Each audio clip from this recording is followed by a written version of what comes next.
আজকে যে ঘরোয়া ট্রিটমেন্ট নিয়ে আলোচনা করব সেখানে যে হার্বসটার কথা আজকে বলবো সেই হার্বসটা হচ্ছে কলমি শাক। কলমি শাককে আমাদের গ্রামগঞ্জে সাধারণত 14 শাকের মধ্যে ধরা হয়।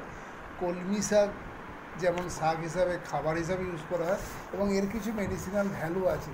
সেটা কীভাবে ঘরোয়া পদ্ধতিতে কী রোগের জন্য ট্রিটমেন্ট করা হয় সেটা আমরা আলোচনা করব যে কীভাবে প্রয়োগ করলে কোন কোন রোগ সারানো যায়। প্রথমে আমরা আসি আফিনের যদি বিষক্রিয়া হয়, যদিও আফিন এখনকার দিনে খুব রেয়ার, আগেকার দিনে কিন্তু আফিন অনেকেই নেশার বস্তু হিসাবে ইউজ করতো।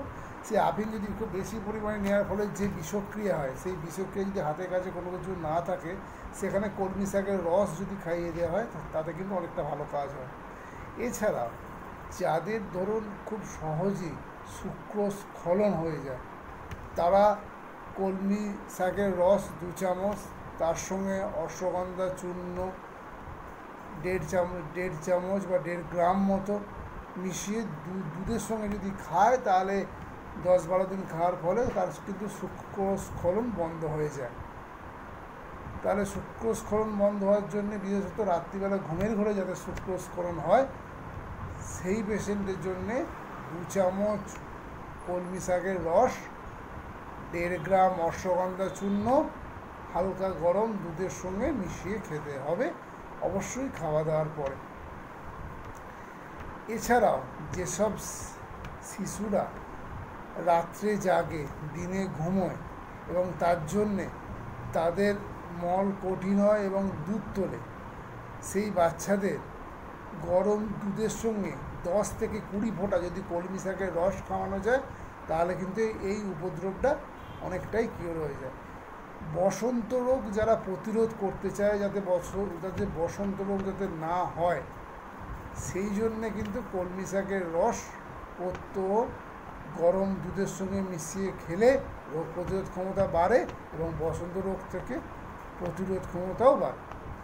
যাদের গনোরিয়া হয়েছে, তাতে জ্বালা যন্ত্রণা পুঁজ পড়ছে, সেই সঙ্গে কলমি শাকের রস 3 থেকে 4 চামচ ঘিয়ের সঙ্গে মিশিয়ে খেলে কিন্তু গনোরিয়ার জ্বালা এবং পুঁজ পড়া অনেকটা কমে যায় বা ভালো হয়ে যায়।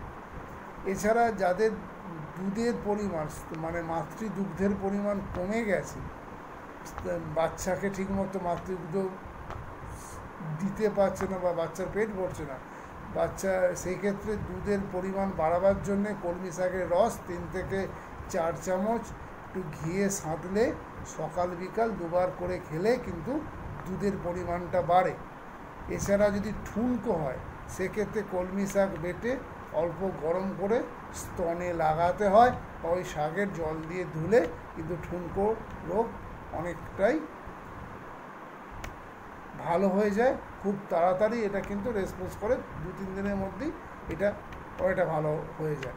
এছাড়া বলতা, ভিমরুল, মৌমাছি যদি ফুল ফোটায় কলমি শাক বেটে ওই জায়গায় দিলে জ্বালাটাও কমে যায়।